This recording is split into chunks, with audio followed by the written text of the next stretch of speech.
Okay, so we've been introducing ions and talking about ionic compounds. And we're going to talk more about ionic compounds today and how to formulate the chemical formula for a given ionic compound. All right? So, these are the rules. In general, what we're trying to do is balance the charges on the ionic compound.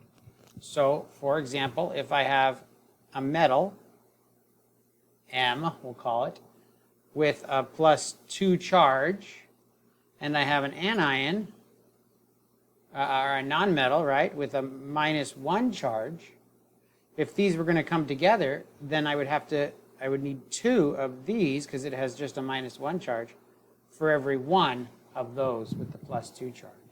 All right? So, here is an example. The aluminum ion, Al3+, and the oxygen ion, or the oxide ion. Notice how we changed the name of the last little bit from oxygen to oxide for non-metal ions. Metal ions, you just call them aluminum ions. But for the non-metal ions, you change the N from oxygen to oxide ion. So, this compound is going to be aluminum oxide, and we need to figure out how many aluminums are going to come to interact with how many oxygens. And we have this crisscross rule where we can see that 2 aluminums will interact with 3 oxygens. And it's easy to remember the crisscross rule, but we want to see why that's the case. We want to make sure we understand why that's the case. If I have 2 aluminums, Al with +3 charges, and they interact with 3 oxygens, what that does for us is it makes sure that we have the same number of electrons, 6 given away, as received, 6 received, right? And that's what needs to balance when we form an ionic compound, right? So what's the resulting chemical formula going to be for aluminum oxide?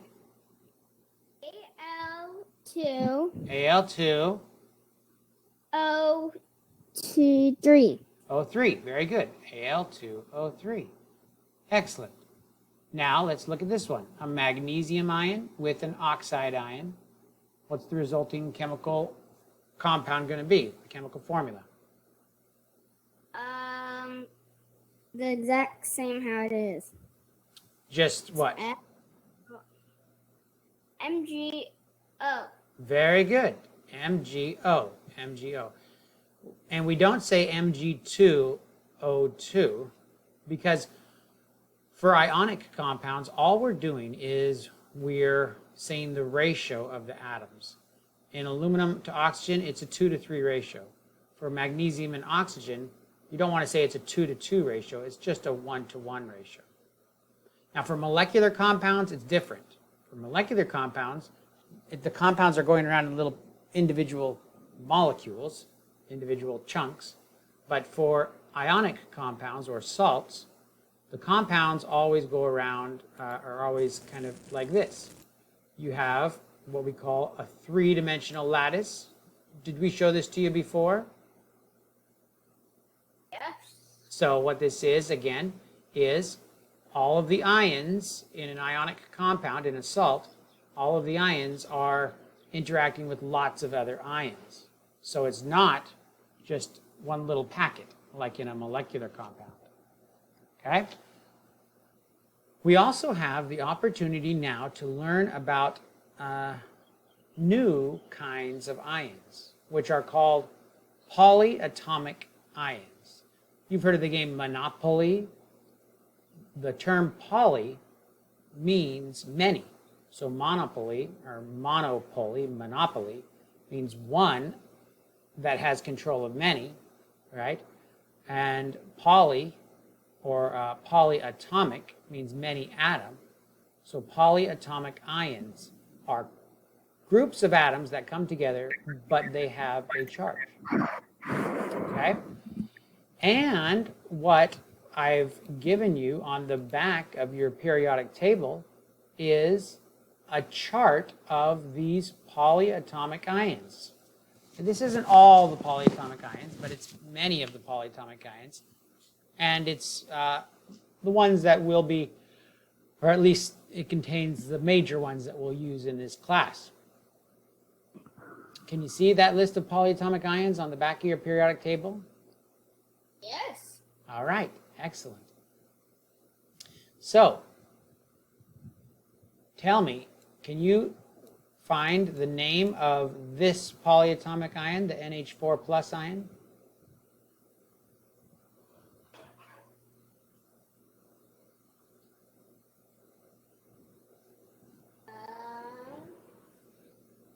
It's ammonium iron. Ammonium iron. Where are you? Or I can't hear you. Speak up. Ammonium ion. Very good. Ammonium ion. Ammonium ion. And this one here, can you find the name for this polyatomic ion?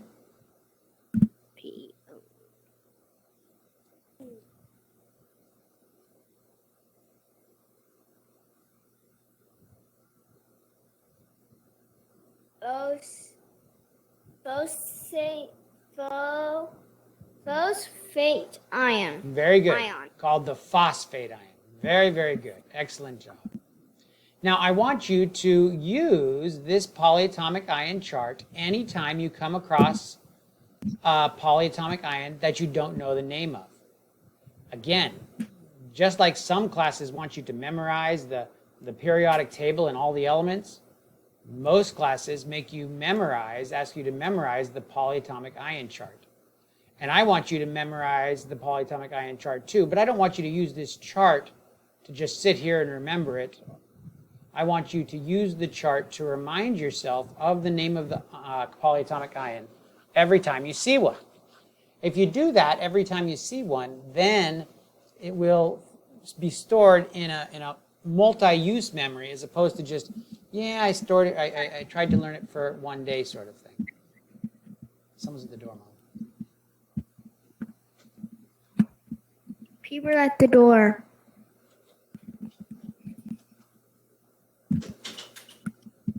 So use this polyatomic ion chart when you want to, when you see your polyatomic ions. And if you do that, it'll help you learn the polyatomic ions. So, what was the name of this NH4? Do you remember?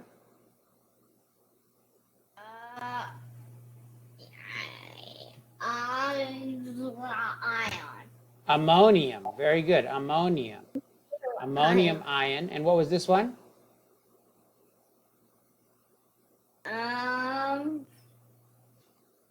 Sulfate. No. Very good. Phosphate. Phosphate. Excellent. So the combination of the ammonium ion with the phosphate ion is ammonium phosphate. Ammonium phosphate. Now, how many ammoniums and how many phosphates are going to be in this compound?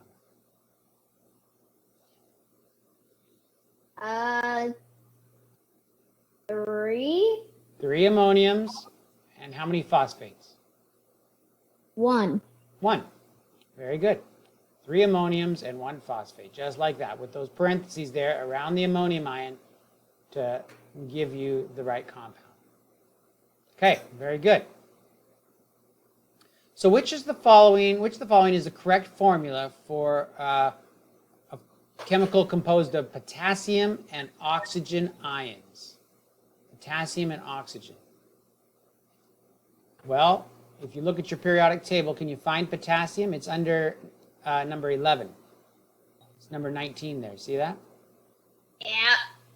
And then oxygen is number 8. So, what kind of ion is potassium going to form?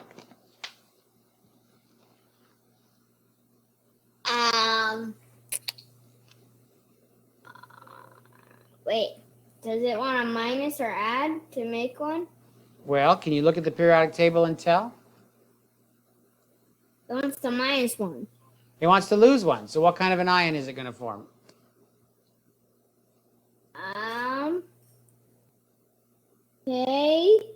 What kind of a charge? Positive. That's right, a positive charge, because it lost an electron, therefore it's going to have a positive charge. Okay, so how about the oxide ion? What is it going to be like? Find it on the periodic table. It's gonna want to add 2, so it's Get- gonna be -2. -2. Very good. So if I bring these compounds together and form, or bring these ions together and form a compound, what's this chemical formula going to be? -2. Well, we're trying to find out how many potassiums and how many oxygens are going to be used. 1 oxygen, 2 sodium. Potassiums. Oh.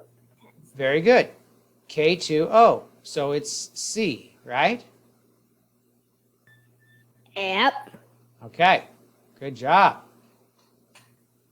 Now, we can look at the periodic table and guess pretty well for the first column here, all of these atoms are going to want to form +1 charges in the compounds that they form, because if you let go of 1 electron for all of these, they'll have electron configurations similar to a noble gas. Also over here, all of these ones want to form -1 charges. But in this second column here, all of them want to form a +2 charge, right? And so you can tell by the location on the periodic table for these two and for the nonmetals over here, the kind of charge they like to form. But this blue box over here is a little bit different. It's a little bit different. And we're not going to talk about how we can tell what charge they like to form for quite a while. But for now, what we do want to know is that the elements in this region, do you remember what we call this little box here? Box of something metals. Starts with a T. Do you remember what it's called? Non-metal. Metals. Yeah, these are metals. These are called transition metals. Transition metals. The blue box here is called transition metals. And this lower box here is called inner transition metals. And transition metals and inner transition metals and this orange box right here, or orange triangle, sorry. These ones are called post-transition metals. All of these, or most of these, many, if not all, but many of them have multiple ionic elements, or ions, multiple ions that they can form. So for example, if we look at cobalt, here's cobalt right here. Cobalt will form either a +2 charge or a +3 charge. Iron will form a +2 or a +3 charge as well. And manganese, +2 or +3. And these aren't the only charge states that these elements will form, or that the transition metals will form.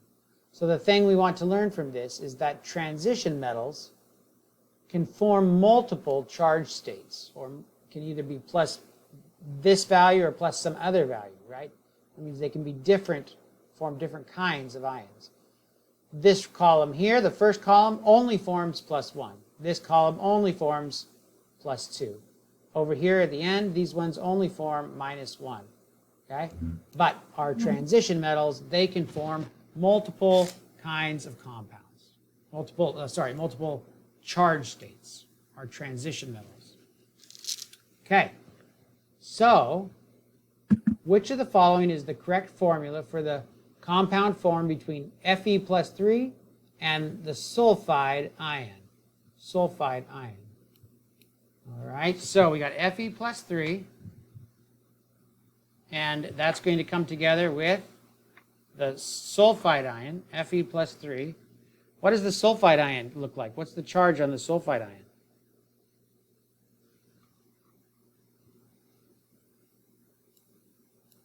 Here's sulfur. So what's the charge going to be on the ion that it forms?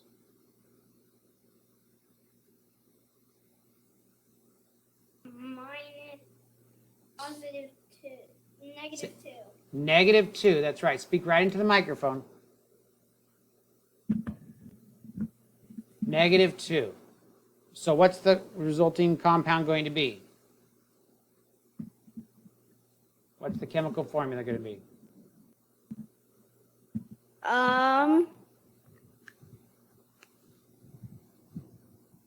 Fe2S3. Very good. Is that C?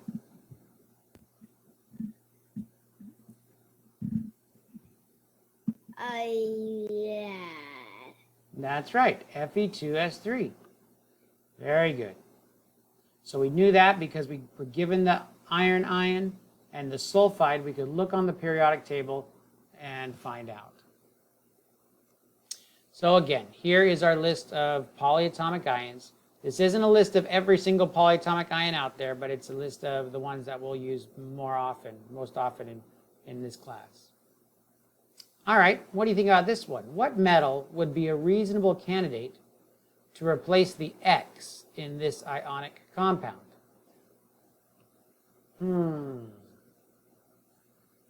Well, PO4, that's a polyatomic ion. Do you remember the name of that polyatomic ion? Well, phosphate. Phosphate, very good. Do you remember the charge on that polyatomic ion?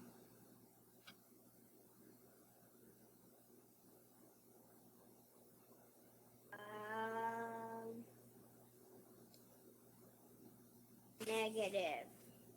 Negative what? 3. Negative 3, very good. So when you ever have to identify the name or the charge, you use your polyatomic ion sheet, and we see here PO4 3 minus. That's the phosphate ion. So if there's only one X for the PO4 3 minus, which element here is most likely to be X? Which one could be X? Could it be magnesium? That's 2 away. Yeah, magnesium forms a +2. Could it be sodium?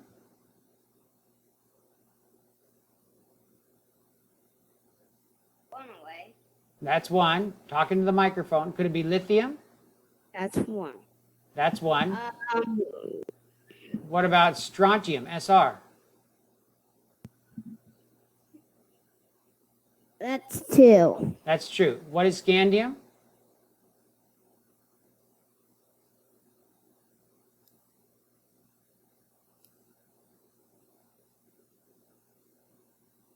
Three. Yeah, scandium can be a +3. So which one do you think is the right answer?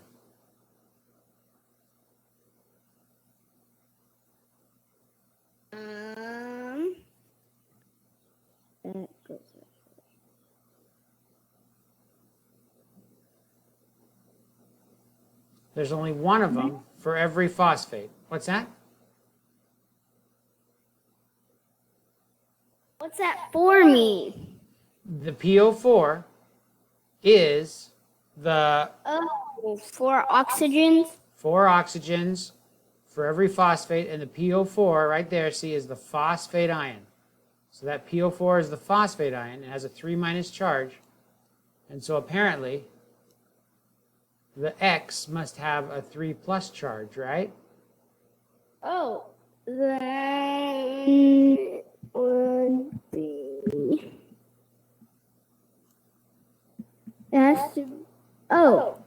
it's SCD. Very good. SC, scandium. Very good. We knew it had to be scandium because magnesium is a +2 charge. Sodium is a +1, lithium is a +1, and strontium is a +2. But scandium, because it's a transition metal, right, it has multiple charge states. And it can be a +3, but based on its location, right? Okay.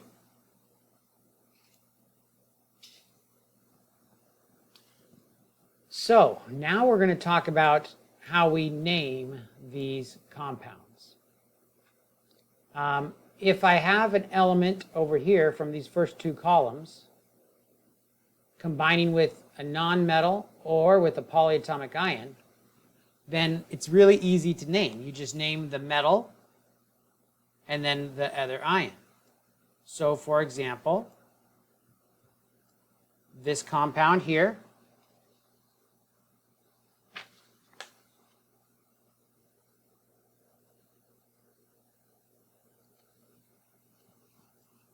magnesium coming together with bromine, but bromine, I don't call it magnesium bromine, I call it magnesium bromide, right? And our model compound for naming ionic compounds is this one. Do you know the name of this compound here? Salt. It's called sodium chloride, right? Have you heard of that name before? Yeah. All right. So that's our model, sodium chloride. So this is magnesium bromide. All right. How about this metal right here? What's the name of this metal, or this compound here? If I'm going to write down this compound.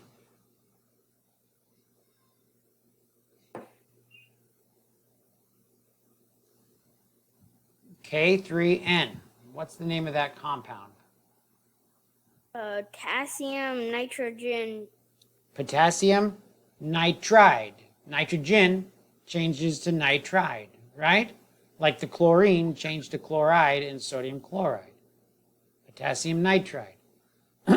Good. Here's another one. What's the name of that compound?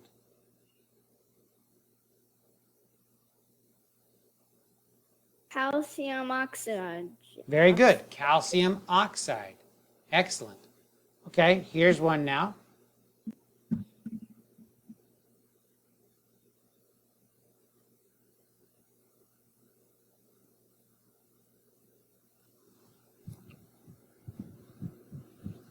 Magnesium, nitrogen oxide. No. This is a polyatomic ion, right? So I have to look at my polyatomic ion chart. What's my polyatomic ion chart say it is?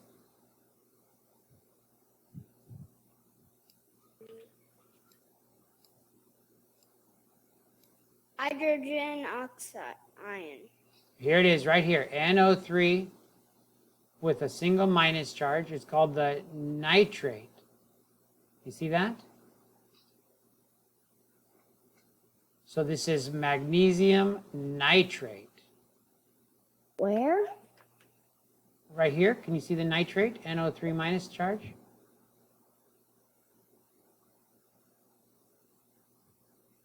Yeah. So that NO3 right there is a nitrate. So this is magnesium nitrate. Does that make sense? Yeah. Here's another one for you. Let's see if you can get this one.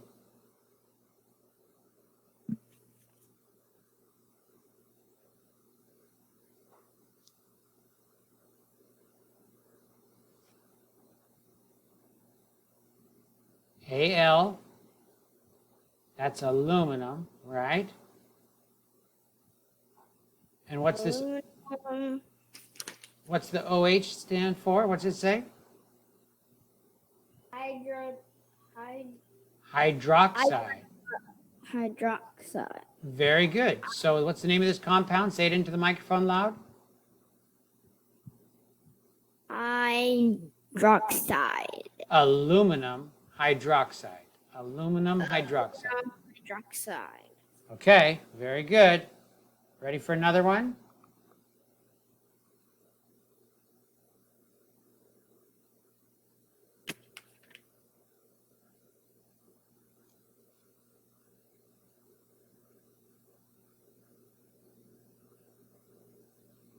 What's the name of that compound?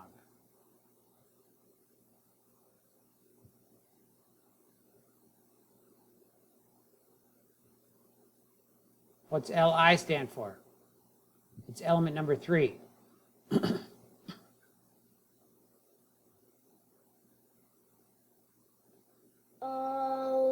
Lithium. Lithium, good. Lithium. And what's this C2H3O2?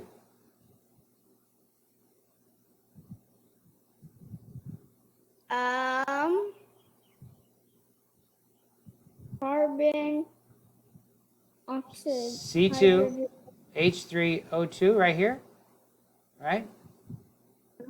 I thought you were meant to put those things.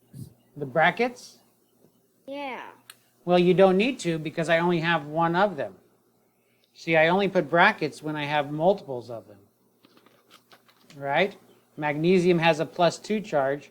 The nitrate has a -1 charge. So I need 2 of these -1 charges. The hydroxide has a -1 charge. Aluminum has a +3 charge. So I need 3 of these ones. But the acetate, this is called acetate. You see the acetate right here? Acetate. It only has a -1 charge. And lithium has a +1 charge. So it's just a 1-to-1 ratio. Lithium acetate. Lithium acetate. Where? Where what? Where is the acetate? Yeah. Right here.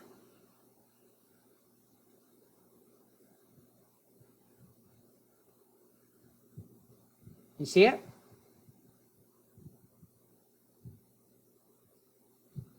Mine's not on there.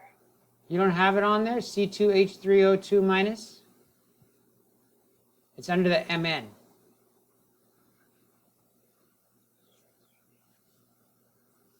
Oh, I could only see the bottom 4, so I thought it was on the bottom 4. Okay.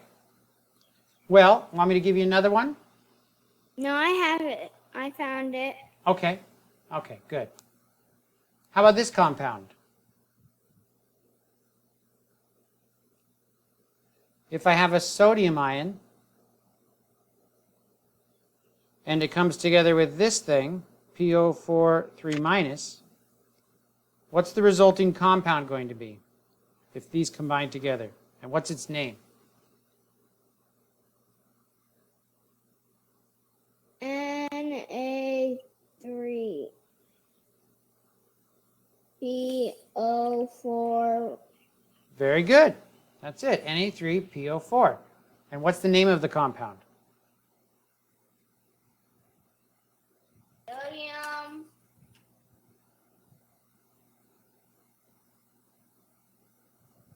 phosphate ion. Very good.